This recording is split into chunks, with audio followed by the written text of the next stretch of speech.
anay miyembro sang Ilonggo Band nga binhi arestado sa drug buy-bust operation sang kapulisan sa Molo. Mga aktibong nga miyembro sang banda ginklaro nga hindi na nila kaupod ang mga nagkaladakpan. Si John Sala nakatutok live sa Barangay Kalumpang Molo, Iloilo City. John?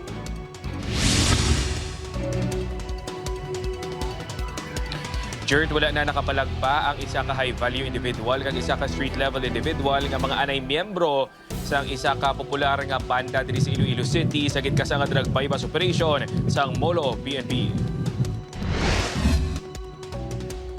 Matapos makabaton sa impormasyon kaangot sa ginapatian illegal drug trade, gilayon nga nagkasasang drug buy-bust operation ang Molo Police Station Drug Enforcement Team sa Zone 3, Barangay Kalumpang, Molo. Duwa ka persona ang nadakpan sa operasyon.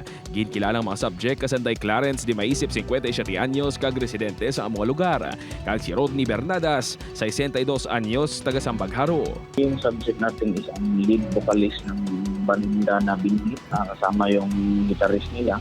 Ikaw talaga mismo yung pupunta doon sa bahay nila at doon na minsan doon sila gumagamit sa kwarto. Kwarto na yun is dyan na rin sila nagpa-practice. Dugang paniinot, pila sa mga parokyano sang duwa ang mga miyembro man sang iban nga banda. Nakuha ng duwa sa masobra 400,000 pesos nga baloro sang suspected shabu. Silang dalawa mismo ang nagbibenta ng illegal items, mga illegal drugs sa iba't ibang banda kasi ang reason nila, ginagamit nila ito for purpose na nagkabulubutaw sila hanggang umaga yung practice nila, yung mga gigs nila. Apang pagklaro sang founder kag isa sa mga orihinal nga miyembro sang banda nga binhi, hindi na miyembro sang grupo ang duha. Si Rodney ang anay bokalista kag gitarista sang banda, kag si Clarence naman ang hindi miyembro sang banda kag nagaupod-upod lang sa jamming. Ang buy-bust kuno, bali sang 2002 wala na ina sa grupo.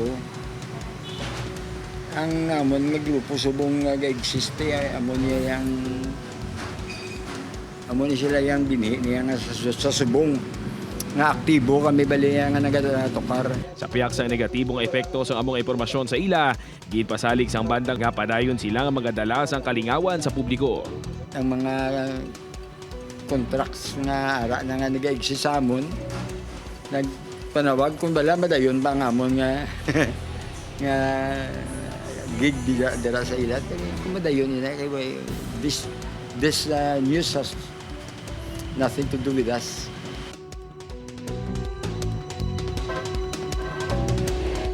Jert, apisar nga naulamid ang ngalan sang grupo suno kay Magahom, hindi na sila magpasaka pa sang reklamo o kung kaso batok sa hepe sa Molo PNP nga naghatag sang statement sa makatapos ang media.